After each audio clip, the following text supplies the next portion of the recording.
이거 한번 같이 한번 읽어볼까요? 자, 이제 성경에 있는 한 지혜자가 이제 젊은 사람들, 저와 이제 여러분과 같은 젊은 사람들에게 꼭 기억해야 될 이런 중요한 지혜를 이제 성경에서 기록해주고 있는데, 지금 좀 작아서 다 보이시죠?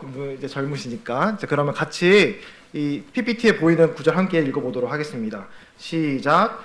청년이여, 내 어린 때를 즐거워하여 날들을 마음에 기뻐하여 마음에 원하는 것들과 내 눈에 보이는 대로 행하라.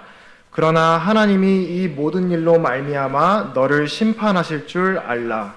너는 청년의 때에 너의 창조주를 기억하라. 곧 공고한 날이 이르기 전에, 나는 아무나기 없다고 들이 가깝기 전에, 해와 빛과 달과 별들이 어둡기 전에, 비 뒤에 구름이 다시 일어나기 전에 그리하라. 성경은 저와 여러분들에게 믿음을 구걸하지 않아요. 제발 믿어주세요. 제발 교회 좀 나와주세요. 구걸 안 해요. 너 기준대로 살고 싶어? 이렇게 너가 지음받은 존재라는 게 너무나 분명한데, 너 삶 이것대로 살면 헛된 거 이렇게 자명한데, 그래도 너가 원하는 대로, 너가 기뻐하는 대로 살고 싶어? 살아봐. 살아. 다만 하나님이 이 모든 일로 말미암아 너를 심판하실 것을 반드시 기억해라. 창조주를 기억해라. 너 이 삶에 끝이 있다라는 것을 기억하고, 결국 너를 지으신 그분에게 돌아갈 것을 기억하라. 더 늦기 전에 라고 경고하고 있어요.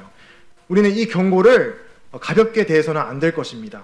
여러분들이 이와 같은 지혜자의 말씀을, 성경의 말씀을 잘 마음에 새기고, 내가 내 기준대로 살아가는 것이 내 삶의 행복을 가져다 주지 않겠구나. 하나님께 기준을 돌려드려야지. 내 삶을 하나님께 두어야지. 라고 그런 마음의 결심이 생긴다. 정말 그건 성령님이 하시는 일이고 그 믿음의 시작이라고 말씀을 드립니다. 이렇게 이제 우리는 내 삶의 기준은 내 안에 있는 것이 아니라 나를 지으신 하나님께 있다. 그걸 어떻게 아느냐? 이 우주 만물, 우주의 시작과 설계와 나에 있는 모든 내 마음에 일어나는 이런 것들을 볼 때 이것을 우연히 일어났다고 말하기에는 너무나 말이 안 된다. 하나님이 창조주가 있음에 분명하니 그분께 우리의 기준을 두어야 된다라는 것이 지난 시간의 요지였습니다. 그러면 이제 어떤 분들은 이렇게 또 의문을 제기할 수 있어요. 아니 우리 이 우주 만물을 지은 신이 꼭 성경의 신이어야 돼? 꼭 성경의 하나님이어야 돼? 저게 다른 종교의 신들도 많이 있는데 왜 그런 신이 아니라 왜 기독교의 하나님만 참신이라고 얘기를 하는 거야? 라고 의문을 제기하는 사람이 있을지도 모르겠습니다.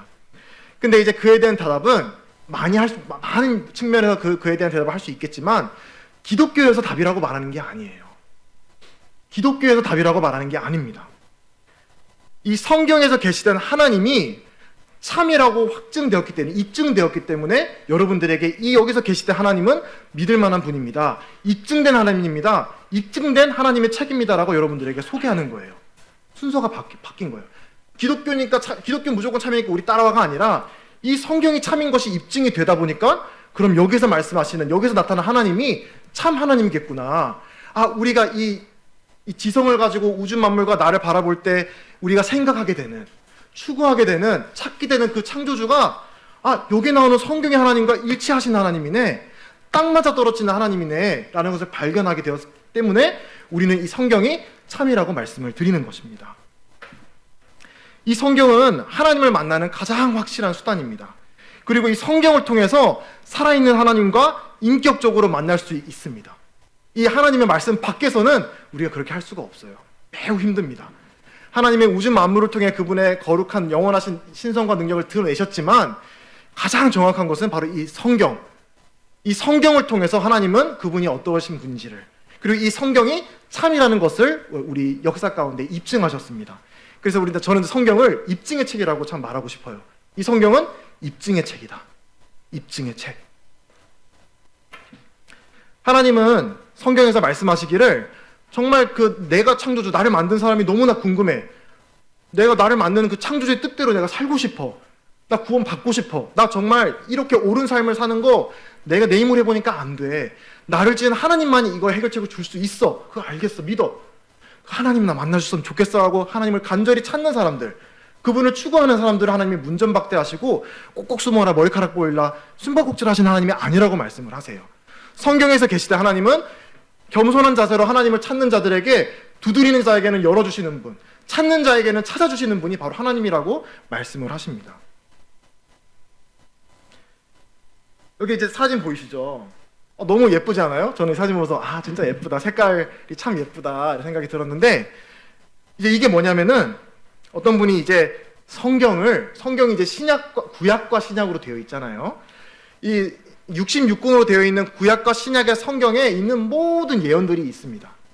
이 예언들이 다 하나하나 어떻게 성취되었는가를 구약과 신약을 통틀어서 그 예언과 성취를 다 곡선으로 연결을 해서 딱 도식화시켜 놓은 인포그래픽이 지금 보이시는 이와 같은 그림입니다.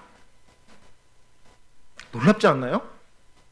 이 책은 우리가 지금 이렇게 그냥 한 권의 합본으로 예쁘게 가죽으로 합본해가지고 들고 다니는 한 권의 성경책처럼 들고 다니지만, 여러분 오해해서는 안 되는 게, 이 성경책은 한 사람이 어느 일시에 기록한 책이 아니에요. 이 책은 1500년에 걸쳐서 40명이 넘는 기록자들이 서로 다른 시대에, 서로 다른 배경에, 서로 다른 사람에게, 서로 다른 목적을 위해서 쓰여진 책들입니다.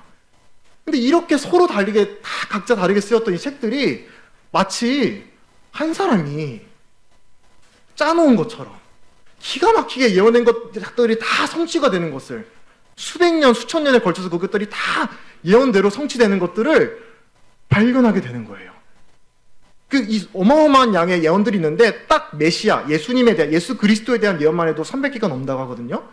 근데 그 예언이 성취될 확률이 정말, 아까 우주에 대한 확률을 말씀드렸는데, 그건 못지않은 말도 안 되는 확률인 것입니다. 그냥 우연히 예수님께서 나타나가지고 몇백 년, 몇천 년 전에 있었던 그 예언을 다 성취한다? 그 우연으로 될 수 없는 일인 거예요.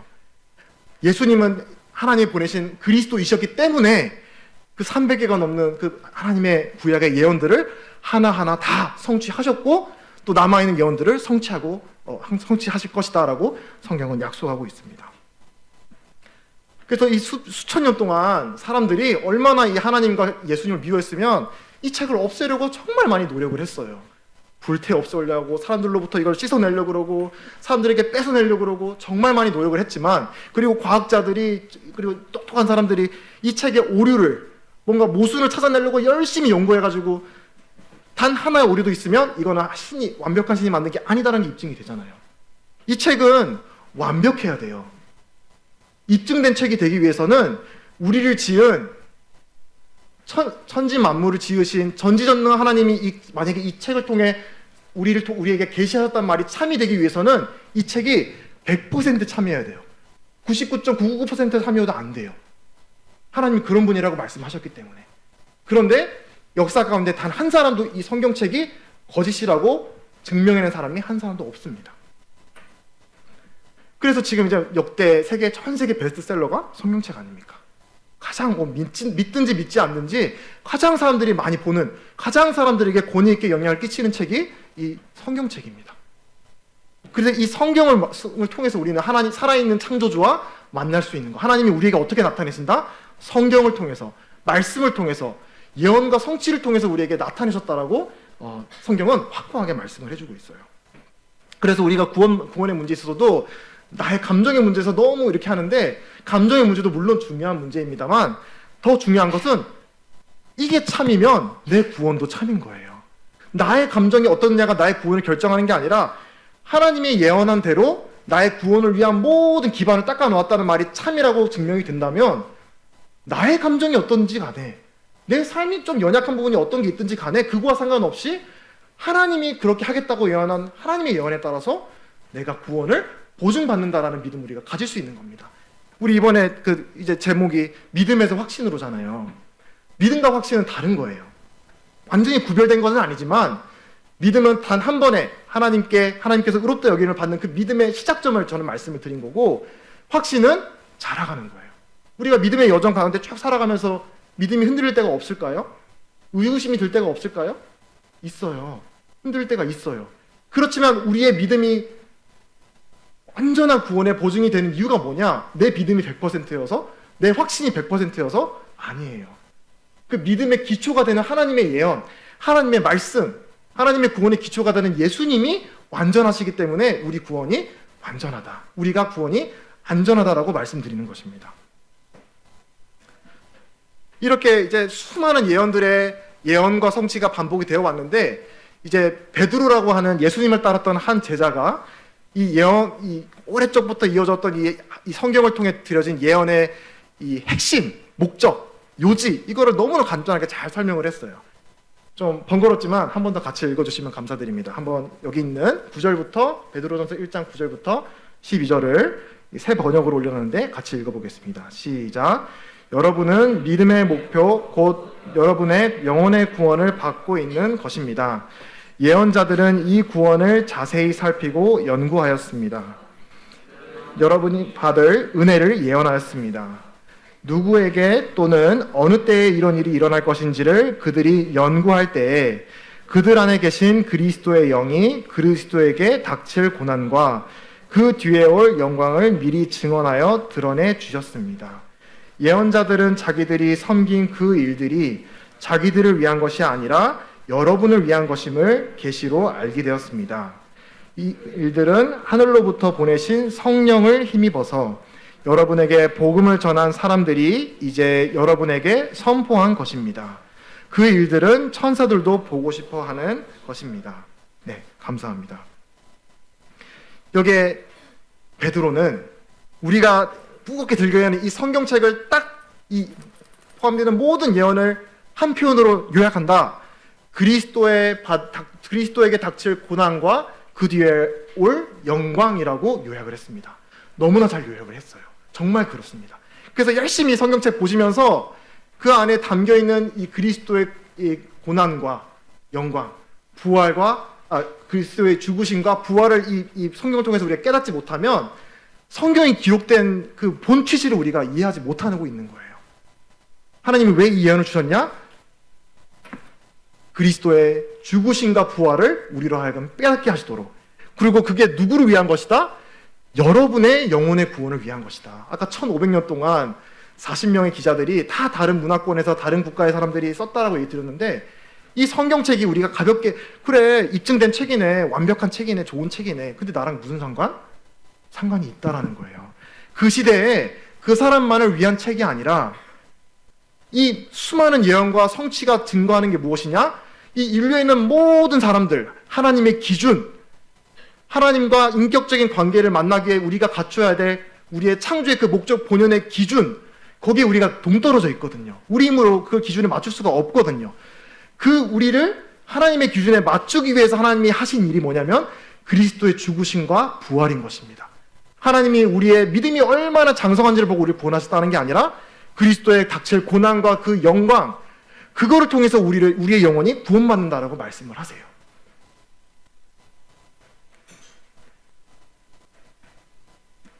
비슷한 말씀이 이제 또 사도 바울이라고 하는 분이 또 말씀에서 비슷한 말씀을 하고 있습니다. 여기 노란색 부분에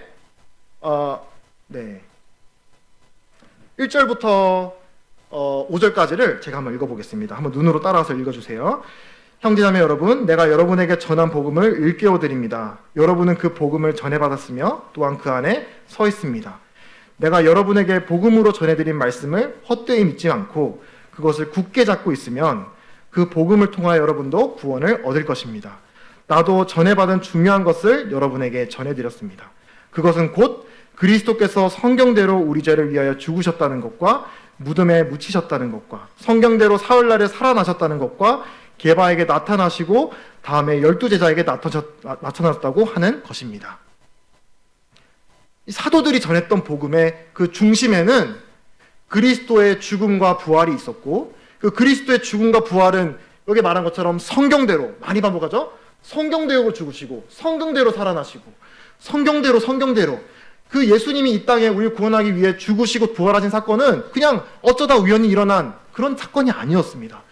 하나님이 태초 전부터 계획해 놓으신 구원 계획이었고, 선지자들을 통하여서 오랫동안 몇백 년 전부터, 몇천 년 전부터 선지자들 통해서 너희들이 구원받기 위해 내가 확실한 구원의 사역을 할 것인데, 그게 뭘 통해서 할 것이냐면 내가 준비한 메시아, 너희들의 인류를 구원할 그 메시아를 너희 가운데 보내서 너의 죄를 위해 죽게 할 거고 다시 살아나게 할 거야.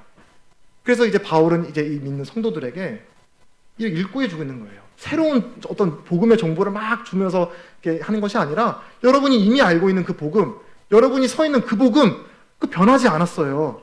여러분 그 복음에 계속 굳건히 서세요. 그 복음이 여러분의 영혼을 구원하는 복음입니다. 라고 바울은 말씀해주고 있습니다. 그래서 우리 예수님께서는 여기 말하는 것처럼 성경대로 죽으시고 부활하시고 12제자에게 나타나셨고 그 뒤에 보면은 일시에 500명이 넘는 제자들에게 형제들에게 나타났다라고 말씀을 하십니다. 그래서 이 시간에 조금 더 강조를 드리고 싶은 거는 나의 감정, 내가 구원받던 그 느낌 이거 내려놓으시고 그 내 기준이거든요. 그거 물론 구원받고 나면 우리가 기쁨의 열매가 생기고 감사의 열매가 생기고 참 평안의 열매가 생기는 거 그 따라오는 그런 열매의 문제 맞습니다만 하나님이 여러분을 구원했느냐 마느냐의 문제는 여러분의 감정에 달려있지 않아요. 하나님이 여러분을 구원하시는 조건이 어딨냐? 심지어 여러분의 믿음의 분량을 보시지도 않아요. 하나님이 여러분을 구원하시는 근거는 어디에 있다? 그분의 아들에게 있어요. 그 아들이 진짜로 역사적으로 이 땅에 와서 저와 여러분들을 위해서 죽었느냐 그리고 부활했느냐 그 사실이 저와 여러분을 구원하는 기초라고 하는 사실입니다. 이건 아무리 말씀을 많이 드려도 이제 구원에 흔들림이 있고 확신을 못하는 그런 분들이 계속 이거를 잘 이제 놓치시더라고요. 계속 결국은 내 문제, 내 삶, 뭔가 내가 볼 때 하나님의 기준에 맞지 않는 것 같아 막 이런 것들을 고민을 하시는데 하나님이 우리를 구원하시는 근거는 여기 일어난 예수님이 십자가 달려 죽으신 사건 그 실제 그 일어난 그 일, 실제 거기에 저와 여러분의 영혼이 구원받는 반석이 깔려 있다라고 하는 것입니다. 그 부분을 이제 좀 말씀을 드리겠습니다. 어떤 사람들은 얘기를 해요. 그거 예수님이 있었다는 얘기라던가 죽었다는 얘기, 뭐 부활했다는 얘기 다 그 예수님 따라가는 제자들이 지어낸 꾸며낸 얘기 아니야? 그냥 교회 다니는 사람들만 믿는 그런 얘기지. 그 사람들이 만들어낸 신화잖아.라고 말하는 그런 공격하는 사람들이 있습니다. 하지만 이제 그것을 이제 박살내는 그와 같은 의문을 박살내는 강력한 이제 세 가지 근거가 있는데 그걸 오늘 좀 말씀을 드리고자 합니다. 첫 번째는 목격자들의 일관되고 일치하는 증언이 있다라고 하는 사실입니다. 근데 이제 여러분이 이제 오해하지 말아야 될 거는 오늘날에는 교통사고가 꽝 났어요. 그럼 이제 바로 뭘 확인하면 돼요? 진실을 알기 위해서는 블랙박스 열어보면 되죠. 네, 맞아요. 블랙박스. 어디 뭐 건물에서 뭐가 사고가 났어요. 범죄가 일어났어요. 뭐 돌려보면 돼요? CCTV. 그리고 뭐 누가 아파서 죽었다 말았다 이런 거 어디 가면 돼요? 병원 가가지고 의료 진단 끊어보면 되잖아요. 그렇죠? 근데 그거 이제 오늘날 우리의 얘기고 이제 몇백 년, 몇천 년 이런 그 전에 거슬러 올라가는 그런 역사적인 사건들은 어떻게 우리가 그게 신빙성이 있는지를 판단할 것인가의 문제에 우리가 맞닥뜨리게 됩니다. 그 몇천 년 전에 이런 일에 대해서 눈으로 보여봐. 그 무슨 CCTV 내봐. 그 무슨 블랙박스 한번 보여줘봐. 그럼 내가 믿을게. 그게 안 된다는 것이죠. 이 성경 말고도 여러분이 역사책에서 배우는 많은 내용들이 그렇게 기록되고 전승되어 온 역사들이 아니라는 것입니다. 어떻게 되느냐? 많은 부분들이 있지만 특히 이제 예수님의 때, 성경이 기록된 때 고대 시대에 일어난 그런 역사적인 사건을 이제 오늘날 우리가 이거는 역사적으로 진짜 일어난 일이다 라고 판단하는 가장 중요한 요소가 어디 있느냐?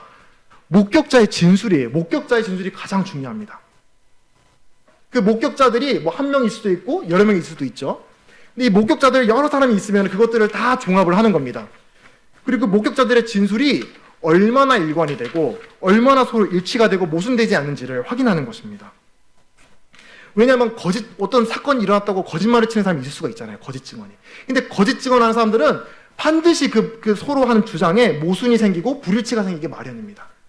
만약에 어떤 사건이 일어난 것을 직접 목격했다는 사람들이 일치된 그리고 일관된 진술을 하게 되면 그것을 우리는 이 사건은 역사적으로 믿을 만한 사건이구나라는 것을 받아들일 수 있게 되는 그 역사적인 기준이 되는 것입니다.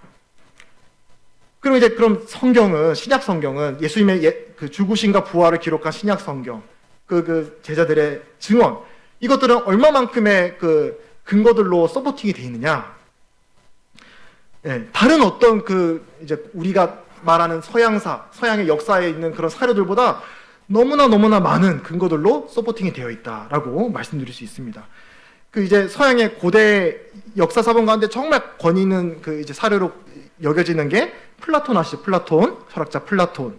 헤로도토스는 철학자를 서양사를 잘 기록한 대표적인 역사가이죠. 그 사람들이 기록한 책 지금도 우리 읽고 있어요. 아, 몇백 년 전, 몇천 년 전에는 저기 지중해 인근에서는 로마 제국에서 이런 일들이 일어났구나. 우리 사실로 받아들여요. 근데 그걸 판단하는 기준이 되는 사본들이 몇 개가 있느냐? 한 7개에서 8개가 있다고 합니다. 방금 말씀드린 플라톤이나 헤로도토스가. 그리고 그 원본이 있잖아요. 원본에서 그 7개, 8개 되는 그 사료들이 이제 필사가 되는 그 주기가 몇 년이냐면 1200년에서 1300년이에요.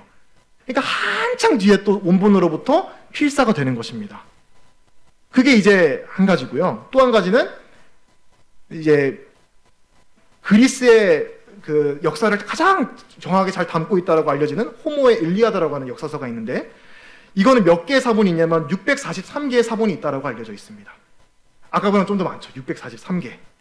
그리고 이 사본들을 서로 얼마나 이게 일치되는지 아까 서로 이 증언의 조화로움과 일치됨과 일관성이 중요하다 했잖아요. 이 사본들을 다 대조를 해보는 거예요.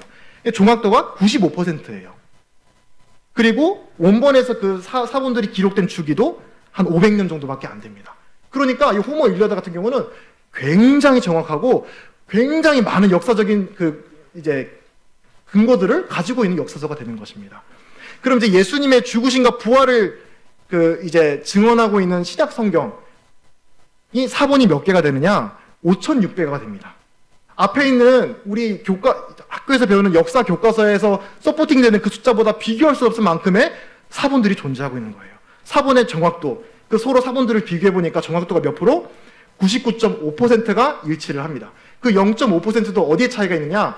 막 정말 중요한 예수님이 죽었다 안 죽었다 여기에 차이가 있는 게 아니라 막 그 문법의 약간의 차이, 오타 그런 차이가 0.5%에 해당이 되는 거예요. 그러니까 얼마나 온전하게 이 예수님의 죽으심과 부활에 대한 증언들이 보존되어 왔는지를 역사 가운데 우리가 확인하게 됩니다. 그러니까 그 제자들의 증언 그거 가지고 내가 어떻게 믿어 부족해라고 말하는 사람들은 지금 여러분 시중에 다니는 역사서 고대 역사서 믿을 수 있는 거 단 하나도 없어요. 왜? 거기 있는 역사서보다 비교 없을 만큼의 증언들 일치되고 조화로운 증언들이 있거든요. 신약 성경에. 그 예수님의 죽으심과 부활을 목격한 500명 이상의 제자들이 있었습니다. 그리고 그 원본에서 쓰여진 시기도 이제 신약 성경 이제 이 완성되는 그 100년 주기 이내로 다 완성이 되었다는 것이 참 놀라운 일이 아닐 수가 없습니다. 그리고 이제 이 밑에 나오는 여성 목격자들의 존재, 빈 무덤에 대한 로마 당국의 반응 이런 것도 예수님의 부활 스토리를 꾸며내고 싶었다면 누군가가 그냥 그 제자들이 없었던 얘기인데 그 교세를 확장하기 위해서 지어낸 말이야라고 말하고 싶었다면 일어날 수 없는 일들이 또 증거가 있는 거예요. 하나, 여성 목격자들. 그 당시엔 오늘날은 안 그렇죠. 재판정에서 뭐 남자든 여자든 구별 없이 차별 없이 다 증인의 효력을 갖습니다. 근데 이 성경에 쓰인 당시에는 여성들은 법정에서 증인으로 설 수가 없었어요. 그들이 말하는 증거는 증인으로서의 효력이 없었습니다. 그래서 만약에 예수님의 부활을 만들어내고 싶었다, 꾸며내고 싶었다, 그럴듯한 사람들의 들리게 믿음직한 말로 말하고 싶었다 그러면 여성 목격자들을 최초의 목적으로 얘기하면 안 되는 거예요. 근데 사복음서 모든 것들이 예수님이 무덤을 찾아가서 예수님의 부활한 모습을 처음으로 막 목격한 사람들이 누구였다? 그 마리아를 비롯한 여성들이었다고 말을 해요. 왜? 사람들이 그 최초의 목격자의 아무런 진술의 효력이 없는데 왜 여성 목격자들을 진술자로 삼았느냐? 여성들이 먼저 봤으니까. 여성들이 무덤을 찾아갔고 거기에서 부활한 예수님을 실제로 목격한 사람들이 여성들이었기 때문에 그 증인들이 그렇게 그냥 기록을 한 것입니다. 이 빈 무덤에 대한 로마 당국의 반응, 이것도 참 연구해보면 너무너무 흥미로운 점들이 많은데 이제 이 당시에 기독교는 오늘날처럼 뭐 이제 전 세계 거대한 3대 종교 이런 게 아니었어요. 그 기독교의 창시자가 십자가에 못 박혀 죽었잖아요. 그러니까 정말 유대 안에서도 정말 아류 취급을 받던 아무것도 아닌 취급을 받던 사람들이었는데 이 예수님의 죽으심과 부활 시점 이후에 어마어마한 속도로 이제 이 크리스천들이 늘어나는 거예요.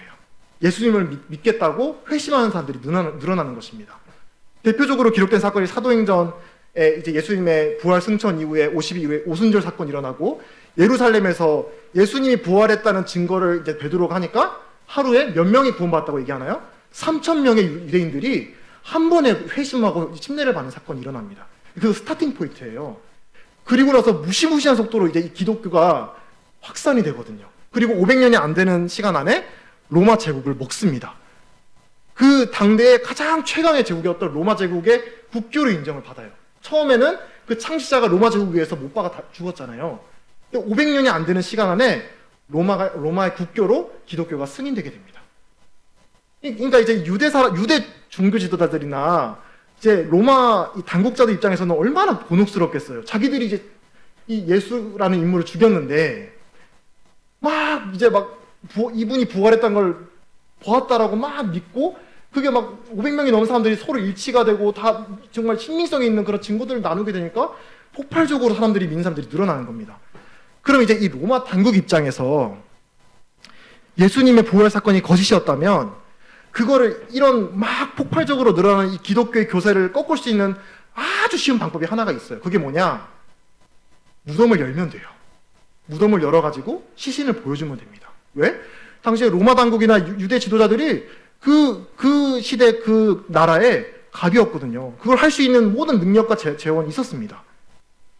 그러니까 사람들이 서민들이 또 많은 이런 백성들이 예수님 부활했다, 죽으셨는데 부활했다라고 믿고 막 이제 예수님을 따르겠다라고, 이분이 하나님의 아들이라고 고백하는 이 사람들의 이런 이 믿음의 물결을 딱 꺾기 위해서는 한 가지만 보여주면 돼요. 무덤을 열고 예수 시신을 딱 보여주면 됩니다.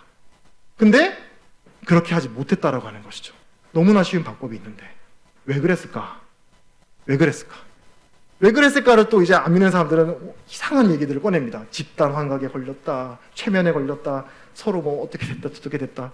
다 그러니까 이제 희박합니다. 그런 주장들은. 그리고 두 번째 이제 강력한 증거 가운데 하나가 바로 비기독교 역사가들의 증언입니다. 이 예수님에 대한 증언은 예수님을 따르는 제자들만 있었던 것이 아니라 예수님을 믿지 않는 역사가들, 대표적인 역사가들도 이 예수님의 이제 실제 했던 인물이라는 사실, 로마 제국에 의해서 극형을 당했다는 사실, 그리고 다시 나타났다는 사실, 또는 그 부활한 예수님을 보고 많은 사람들이 이분을 하나님의 아들, 신의 아들이라고 경배하고 이 예수님의 죽으심과 부활을 중심으로 해서 교회라는 것이 막 생겨나고 있다라는 그런 기록들이 여기 보이는 대표적인 역사가들이거든요. 기독교를 믿지 않는 이 사람들이 그런 것들을 기록해내고 있어요.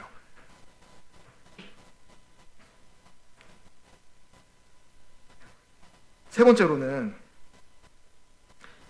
이 증인들, 특별히 이제 사도들의 핍박과 순교가 바로 이제 예수님이 부활했다라고 하는 강력한 증거가 된다라고 성경은 또 말씀해주고 있습니다.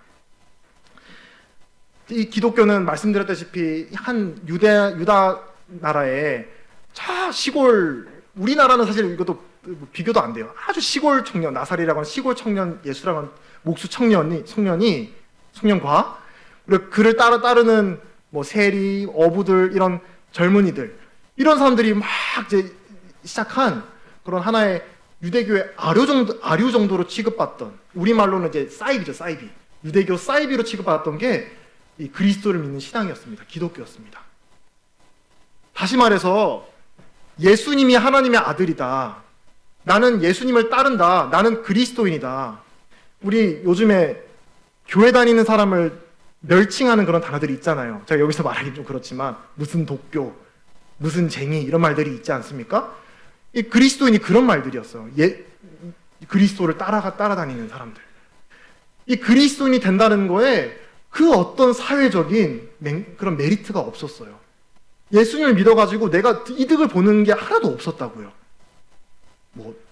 부로 보나 명예로 보나 내 생명이나 건강으로 보나, 예수님 믿으면은 그 집단에서 따돌림 당하고 사람들한테 매맞고 비아냥 당하고 거절당하고 이제 사이비 종교란 소리 듣고, 그리고 심지어는 죽임 당하고 순교당하고 핍박당하고 경제적인 타격 입고, 그런 것들이 뻔히 보장되어 있는 그런 길들을 걸어가면서까지 예수는 부활했다고 증언했다라는 것입니다.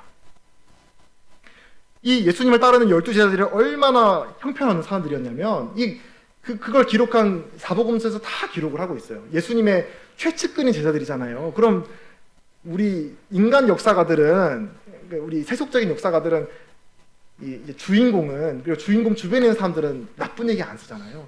근데 성경은 진실을 말하는 책이기 때문에 그 예수님의 제자들의 모든 허물과 잘못들을 다 기록하고 있어요. 얼마나 엉망진창이던지, 얼마나 자기중심적이고, 얼마나 교만하고, 그 인류의 죄를 위해 죽는 그 전날 밤까지도 누가 높냐고 싸우는 그 제자들의 모습. 근데 어느 순간을 계기로, 그리고 그들이 나 다시는 주님이 죽더라도 나는 버리지 않겠다고, 나는 예수님과 끝까지 죽음을 함께 하겠다고 장담했던 그 제자들이 예수님이 딱 십자가 죽으러 못 박고 달려갈 때 후다다닥 다 도망갔어요. 어떤 사람은 어떤 제자는 옷이 벗겨져가지고 빨가벗고 도망가고, 그렇게 겁쟁이였던 제자들이 딱 어느 시점에 되고 나서부터는 아까 말씀드렸다시피 이 모든 손해를 감수하고 예수는 살아났다, 예수는 하나님의 아들이다라고 하는 이 신앙 고백을 목숨을 걸고 하기 시작했다라는 것이죠. 그게 언제냐? 부활승천 이후. 부활. 이 사건을 계기로 제자들이 맹렬하게 이 믿음을 전파해내기 시작했습니다. 여기 바울이 얘기를 하죠. 사도들이 뭐 대단한 이렇게 높임받는 직분이었냐? 우리가 지금까지 세상의 더러운 것과 만물의 찌꺼기 같이 되었다고 얘기를 합니다. 만물의 찌꺼기 같은 삶을 살았던 게 예수님이 부활했다라고 증언했던 사람들의 삶이었습니다. 왜 그랬을까? 왜냐?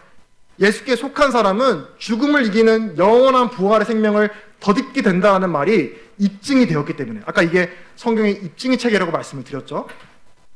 예수님이 그 공생애 동안 얘기했던 그 부활 생명, 영원한 생명, 나를 믿으면 죽지 않는다는, 사망을 이기는 그런 영원한 생명을 얻는다는 그 말 사실이구나 라는 것이 입증이 된 것입니다. 어떻게? 부활을 봄으로써, 부활을 보고 목격함으로써, 그 부활한 예수님을 만져보고 기대어보고 하면서 그거를 확인하였기 때문에 생명을 두려워하지 않고 예수님의 부활을 증거하였다. 그게 사도들의 직분이었습니다. 너 목숨을 걸고도 너 부활한 내 모습 봤지? 그거 너 땅끝까지 유대인들에게, 이방인들에게 전해했던 게 예수님의 사명이었거든요. 그래서 요한일서 1장 2절 말씀에서는 이제 이거를 또 다른 말로 잘 풀어쓴 이제 성경 이제 해석가는 이렇게 얘기를 합니다. 우리는 그것을 똑똑히 보았습니다. 이제 우리가 목격한 것을 여러분에게 과장 없이 있는 그대로 말씀드리겠습니다. 너무나 놀랍게도 하나님 자신의 무한하신 생명이 우리 앞에 모습을 드러내었습니다. 이게 이 사도들의 증언의 이제 본질이었습니다. 우리가 봤어요. 진짜 봤어요. 하나님의 무한하신 생명이 우리 가운데 나타났고 부활을 통해서 입증되었어요. 예수님을 믿는, 예수님을 통해 계시는 하나님의 기준을 받아들이는 모든 여러분들에게 이 생명을 선물로서 거저주시겠다라고 약속하셨어요 라는 것을 전파하게 되는 것입니다.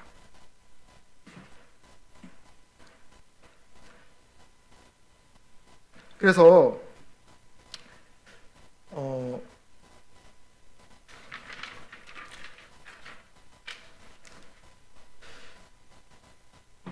이제 우리가 지금까지 예수님의 죽으심과 부활이 그냥 우리가 교회에 와서 듣는 그런 관념이 아니라는 것을 꼭 말씀을 드리고 싶었어요. 이번 시간에. 그냥 관념이 아니에요. 그냥 내 마음이 따뜻해지고 나 마음 좋다. 그런 수준의 메시지가 아니라 우리가 숨쉬고 살아가는 지금 이 지구 위에 실제로 일어난 사건이라고요. 참이라고요. 그리고 그것이 과학적으로, 역사적으로 충분하게 입증이 되어 있는 사건이라고요. 이게 참이라면 어떻게 하시겠냐는 질문을 여러분들에게 드리고 싶은 것입니다. 그냥 듣기 좋은 메시지가 아니라 역사적으로 진짜 일어난 일이라면, 이 예수님의 죽으심과 부활이 진짜로 역사적으로 일어난 일이라면 그 예수님의 죽으심과 부활이 담고 있는 영적인 의미도 진짜라는 의미가 되는 것이죠. 그 예수님의 죽으심과 부활이 갖고 있는 영적인 의미, 하나님의 그 예수님의 죽으심과 부활이 어떤 의미를 두시느냐, 우리 기준에 맞지 않는, 하나님의 기준에 떨어져서 다 하나님으로부터 영원토록 분리되어야 되는 그 인간들이 하나님의 기준에 맞추어질 수 있는 그 기초가 세워진 것인 건데요. 그걸 이제 구원이라고 하는 것인데, 그 원리가 뭐냐? 이게 보는 전가라고 하는 원리를 통해서 하신 것입니다. 조금 말이 어렵게 느껴질 수도 있는데 여러분 이 전가란 말 많이 쓰세요. 나 내 책임을 누군가에게 전가했다. 이런 말 우리 쓰잖아요. 그렇죠? 무슨 말입니까? 내가 짊어져야 될 어떤 대가와 책임을 다른 사람들에게 또 넘겼다. 덧입혔다. 이런 말이 이제 전가의 의미인 것이죠. 하나님이 우리 하나님의 기준에서 떨어져 버린 죄 아래에 있는 우리 인류에게 우리 스스로 하나님의 기준에 맞춰 살 수 있는 능력이 없는 것을 아셨기 때문에, 그래서 이 방법밖에는 우리가 하나님의 기준에 맞는 사람이 될 수 있는 방법이 없다는 것을 아셨고, 그래서 예수님이 십자가에 죽으시고 돌아가신 것입니다. 그럼 어떻게 전가가 됐냐? 나의 죄가 하나님의 기준에 미치지 못하는 모든, 이제 하나님과 떨어져 나가야 된, 하나님과 같이 있을 수 없는 모든 나의 삶의 모든 것들에 대한 책임을 누구에게 떠넘긴다? 예수님께 떠넘기는 거예요. 누가? 하나님이. 그리고 하나님이 어여삐 여기고 가장 모든 사랑을 퍼부을 수 있는 가장 친밀하고 인격적으로 사랑을 나눌 만한 의로움, 그 그리스도 아들 예수 그리스도께 있는 그 의로움을 이제 누구에게 전가시킨다? 우리에게 전가시킨다라고 말씀을 하시는 거예요. 이렇게 하지 않고서는 우리가 하나님 앞에서 하나님의 기준에 맞는 사람이 되었다라고 주장할 수가 없는 것입니다. 그래서 그 아들을 믿는 자, 곧 이제 이 기준, 하나님의 기준, 구원의 원리, 내가 너를 이렇게 구원하겠다라고 작정하신 그 하나님의 기준, 이것을 수용하는 자들에게는 이제 우리 그렇잖아요. 이 하나님의 기준은 이 십자가의 구원이었어요. 우리를 구원하는 기준, 길은. 그럼 이 기준을 우리가 받아들여야지 이 기준의 혜택을 얻을 수 있지 않겠습니까? 그래서 그걸 우리가 믿는 사람은 구원받는다는 얘기가 이 기준을 수용하는 거예요. 내 걸로. 하나님이 주셨으니까. 안 믿는 사람은 하나님이 주신 이 예수님의 십자가와 부활이라고 하는 기준을 거절하는 거예요. 그러니까 당연히 이 기준을 혜택을 받지 못하는 것입니다. 그래서 믿는 사람은 구원받는 것이고 믿지 않는 사람은 구원받지 못하는 것입니다. 그래서 하나님께서 이 기준을 받아들인 모든 사람들을 보실 때 이제 그 사람의 어떠함을 보시는 게 아니에요. 많이 들으셨죠? 예수님이 십자가 달려 죽으셨을 때 여러분이 그 십자가에 달려 죽은 것으로 여겨주신다고 말씀을 하십니다. 그리고 죄 가운데 머물러 있지 않고 사흘 만에 성경대로 부활하셨던 것처럼, 그 역사적인 일이 실제로 일어났던 것처럼 여러분도 주님과 함께 이 죄에 죽어있는 상태가 아니라 이제 하나님 앞에서 의 가운데 살아있는 삶, 그 생명 안에서 자라갈 수 있는 하나님의 자녀로서 하나님이 여겨주신다라고 말씀을 하십니다. 너무 복잡하게 들리나요? 혹시? 잘 이해가 안 되시나요? 걱정하지 마세요. 구원이 어떤 메커니즘으로 내 죄가 어떻게 되고 하나님이 어떻게 되고 이런 것들이 다 신학적으로 교리적으로 어떻게 되는 거를 다 이해할 때 우리가 구원받는 게 아니에요. 지금 말씀을 드린 원리는 이 복잡하고 어렵고 법적인 모든 어려운 절차들, 우리가 하나님의 기준에 맞게 되기 위해서 필요한 이런 절차들을 우리의 힘으로는 불가능한데 그 작업을 하나님 측에서 끝내놨다라는 말씀을 여러분들에게 드리는 게 이 복음의 메시지예요. 이걸 다 물론 이해해도 좋겠지만 이해하지 못하더라도 하나님이 이 일을 하셨다는 거예요. 예수님이 이 구원의 일을 다 완성해 놓으셨다라고 쿵쿵쿵 선언해 놓으셨습니다. 이제 입양이라고 하잖아요. 그렇죠? 입양을 하는데 어떤 아이가 새 부모님에게 입양이 될 때 이제 아주 까다로운 법적인 절차가 있다고 합니다. 저도 이제 이거는 인터넷에 떠도는 거 끌고 와가지고 붙여놓은 건데 이거 말고도 너무나 많은 절차들이 있어요. 과연 이 새 부모가 이 아이를 이제 부양할 수 있는 재정적 능력이 되나, 어떤 범죄에 연루된 적이 없나, 이 아이를 안전하게 잘 양육해낼 수 있는 기준을 갖추고 있는 부모인가, 이런 것들을 엄청 세세하게 까다로운 절차를 거쳐서 다 확인을 합니다. 검증을 합니다. 그 과정들을 다 지금 적어 놓은 거예요. 근데 여기서 그래서 모든 법적인 절차와 수고로움은 결국 누구의 몫이냐? 부모의 몫이에요. 부모의 몫. 꼭 입양뿐만 아니라 아기를 낳는 것도 마찬가지예요. 아기를 낳고 기르고하는 걸 필요한 모든 것들을 준비하는 그 수고는 누가 한다? 아기가 하는 게 아니라 부모가 하는 거예요. 부모의 몫이에요. 하나님이 우리를 자녀 삼는 것도 하나님의 몫인 거예요. 이 어려운 거 다 있지만 그걸 하나님이 예수님의 부활, 십자가와 부활을 통해서 완전히 내놓으신 거예요. 근데 이제 퀴즈 하나 나갈게요. 여기서 잘 보시면 아이가 해야 되는 아이의 몫이 하나가 있어요. 혹시 뭔지 찾을 수 있겠어요? 아이가 해야 되는 거. 부모가 할 수 없는 거, 해줄 수 없는 거. 아이가 해야 되는 거. 뭐가 있나요? 네? 동의서. 아이의 동의. 네. 아이의 동의. 이거는 아이가 동의하지 않으면 입양이 진행이 되지 않습니다. 아이가 동의해야 되는 거예요. 이게 믿음이에요. 하나님은 우리를 자녀 삼기를 원하셔서 모든 것들을 다 준비를, 법적인 절차를 마련해 놓으셨어요. 근데 안 믿는 건 뭐냐면 동의서에 체크 안 하는 거예요. 나 원하지 않아요. 당신이 내 부모 되는 거 내가 원하지 않아요.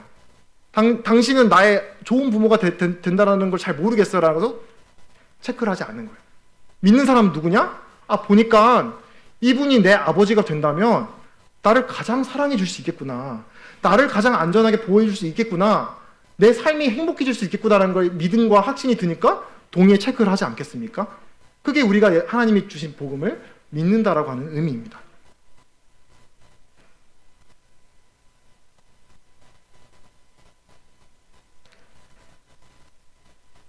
그래서 요한복음 3장 16절 우리 다 암송을 잘 하고 계시죠? 하나님이 세상을 이처럼 사랑하사 독생자를 주셨으니 이는 그를 믿는 자마다 멸망하지 않고 영생을 얻게 하려 하심이라. 믿는 자. 이 믿음에 대해서 이제 말씀을 하고 있는데 결국 이 믿음은 하나님의 기준, 하나님의 기준에 우리에 맞추겠다라고 하는 그 하나님의 방식, 그 구원의 방식, 하나님의 기준, 이거를 우리가 수용하는 거예요. 그 36절에 보시면 이렇게 말씀을 하고 있죠. 아들을 믿는 자에게는 영생이 있고 아들에게 순종하지 아니하는 자는 영생을 보지 못하고 도리어 하나님의 진노가 그 위에 머물러 있느니라. 아들을 믿는 자는 영생이 있대요. 믿는 사람에게는 구원이, 영생이, 하나님과의 영원한 인격적인 만남이 있대요. 근데 그 반대말로 그 아들을 믿지 않는 자라고 해야 되잖아요. 그렇죠? 근데 그렇게 말씀하시지 않고 아들에게 순종하지 아니하는 자는 영생을 보지 못한다라고 말씀을 하세요. 왜 이렇게 말씀하셨을까? 어떤 사람들의 말처럼 이 믿음과 순종이 상충되는 말이 아니기 때문입니다. 이 동전의 양면인 거예요. 믿는 사람은 곧 순종하는 것이고 순종하는 것이 곧 믿는 거예요. 믿지 않는 것은 곧 순종하지 않는 것이고 않는 것입니다. 그래서 아까 말한 것처럼 순종한다는 게 뭐냐? 하나님의 권위와 그 기준을 내 걸로 그러니까 받아들이고 수용하는 거잖아요. 그게 바로 그 믿음의 본질이라고 하는 것입니다.